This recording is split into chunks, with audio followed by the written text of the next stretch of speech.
sedang hangat menjadi isu nasional, bahkan dugaan mafia tanah di balik pengusiran dan perobohan rumah Nenek Elina. Polda Jawa Timur akhirnya akan menyelidiki dugaan keterlibatan mafia tanah dalam kasus pengusiran dan pembongkaran rumah Nenek Elina Wijayanti di Surabaya. Direktorat Reserse Kriminal Umum Polda Jawa Timur sendiri sudah menetapkan 3 orang tersangka dalam kasus Nenek Elina ini, Tribuners, tetapi tidak menutup kemungkinan tersangka akan bertambah lagi. Ketiga tersangka yang sudah ditetapkan yakni Samuel SAK, kemudian Yasin MY, dan Clower atau SY. Ketiganya ini dijerat pasal 170 KUHP tentang tindak pidana kekerasan bersama-sama di muka umum terhadap orang atau barang dengan ancaman pidana penjara maksimal 5 tahun 6 bulan. Namun tidak menutup kemungkinan penyidik di Treskrimum Polda Jawa Timur akan menyelidiki adanya dugaan tindak pidana lain selain kekerasan dalam perkara yang dialami oleh Nenek Elina, termasuk dugaan keterlibatan mafia tanah dalam kasus ini. Pihak Elina melalui kuasa hukumnya Willem Mintarja mengatakan akan melaporkan ke polisi soal dugaan pemalsuan dokumen letter C yang diklaim oleh Samuel yang kini juga sudah tertangkap bersama tersangka lainnya. Nenek Elina Wijayanti sendiri tidak hanya kehilangan rumah, sejumlah sertifikat juga diduga raib setelah peristiwa pembongkaran rumahnya, Tribuners. Nenek Elina sendiri kini berharap agar seluruh barang-barangnya bisa kembali, di mana sebelumnya rumah Nenek Elina yang berada di Dukuh Kuwukan nomor 27 RT 5 RW 6 Kelurahan Lontar Kecamatan Sambikerep Surabaya ini diduga dibongkar paksa oleh Samuel dan kawan-kawannya pada 6 Agustus 2025 lalu. Rumah ini dibongkar karena Samuel mengklaim membeli objek tanah dan bangunan tersebut sejak 2014. Namun pihak Nenek Elina tidak merasa menjualnya dan saat ini proses hukum sudah berjalan. Polda Jawa Timur menetapkan beberapa tersangka dan di sisi lain Nenek Elina tetap ingin rumahnya ini bisa dibangun lagi. Tidak hanya itu, ia juga berharap seluruh dokumen penting ini bisa ditemukan kembali, Tribuners. Sementara sejumlah dokumen yang diduga hilang, yakni sertifikat hak milik SHM objek rumah yang terletak di Nirwana Eksekutif atas nama Luciana Sintawati dan SHM objek rumah yang terletak di HK. Selain itu, juga ada SHM objek rumah toko atau ruko yang terletak di Balongsari, Surabaya atas nama Luciana Sintawati, kemudian 2 SHM objek rumah di Perumahan Balongsari, Surabaya.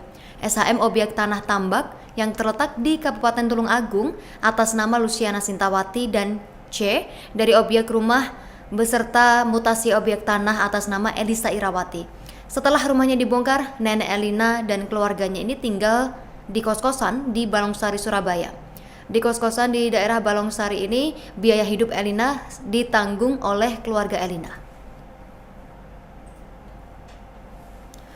Penanganan hukum kasus kekerasan Nenek Elina Wijayanti, perempuan lanjut usia yang rumahnya dirobohkan dan diusir secara paksa di Surabaya, memasuki babak baru. Kejaksaan Tinggi Jawa Timur menunjuk 3 jaksa penuntut umum untuk mengawal perkara yang menyita perhatian publik.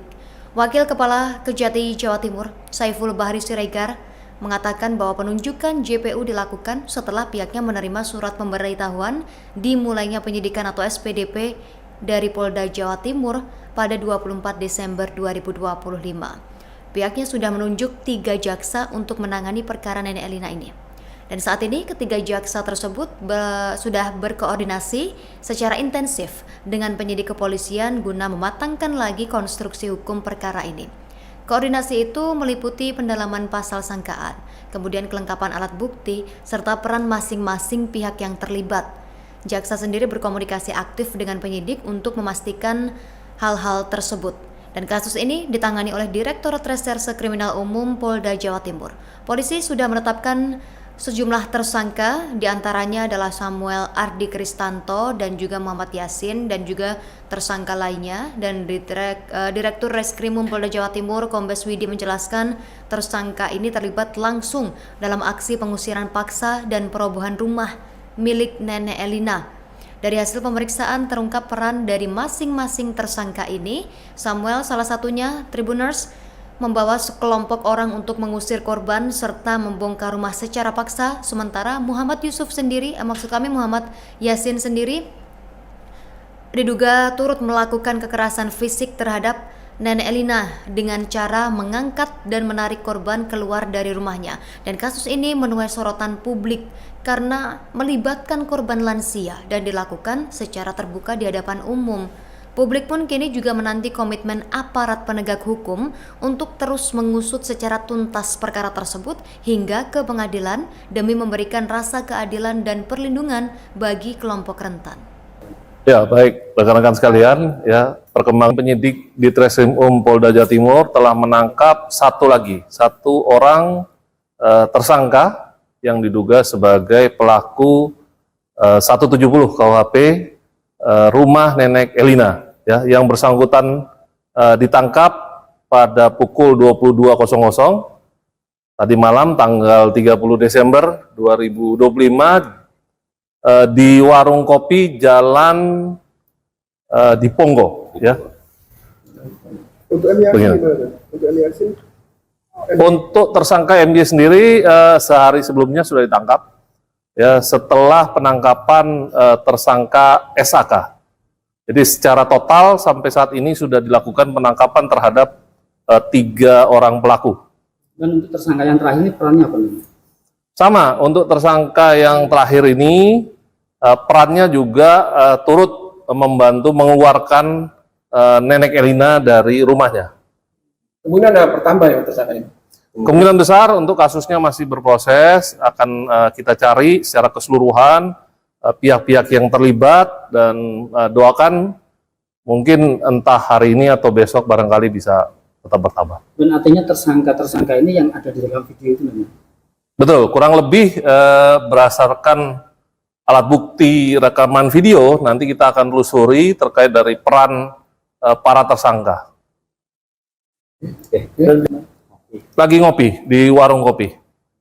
Dan sejauh ini yang dilaporkan ke polisi masih sekitar 170-an. Ya. Belum pada pengerusakan atau pencurian atau belum? Ya, jadi 170 KUHP itu pengerusakan. Jadi bahasanya kekerasan terhadap barang dan orang. Ya, pasal 170. Tersangka ini total sudah berapa saksi yang diperiksa sampai hari ini? Saksi terakhir 8 ya, 8 orang saksi yang sudah diambil keterangan. Apakah ada potensi untuk penambahan tersangka? Ya, tadi sudah disampaikan nanti ada lagi kemungkinan ada penambahan tersangka di samping yang sudah kita amankan 3 orang ini. Untuk pasalnya sama ya? Sama, 170 KUHP. Oke. Yang hilang dari ibu ini sudah ditemukan? Untuk kita fokus pada upaya pengrusakannya ya, upaya 170 KUHP-nya. Sehingga terkait dengan bukti, apakah itu kepemilikan dari Bu Elina atau Bu Elisa atau mungkin kepemilikan dari pihak lain, ini silakan nanti dilaporkan. Kalau saat ini kita fokus pada tindak pidana 170 KUHP. Ya. Dan keterlibatan mafia tanah di dalam kasus ini seperti apa?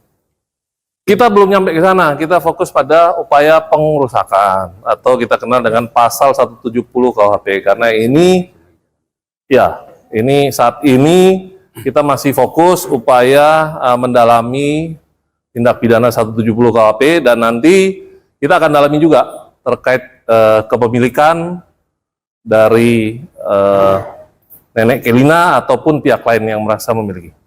Ya, cukup ya? Ya, baik, rekan-rekan sekalian, ya, perkembangan penyidik di Treskrimum Polda Jawa Timur telah menangkap satu orang tersangka yang diduga sebagai Download Tribun X sekarang, menghadirkan lokal menjadi Indonesia.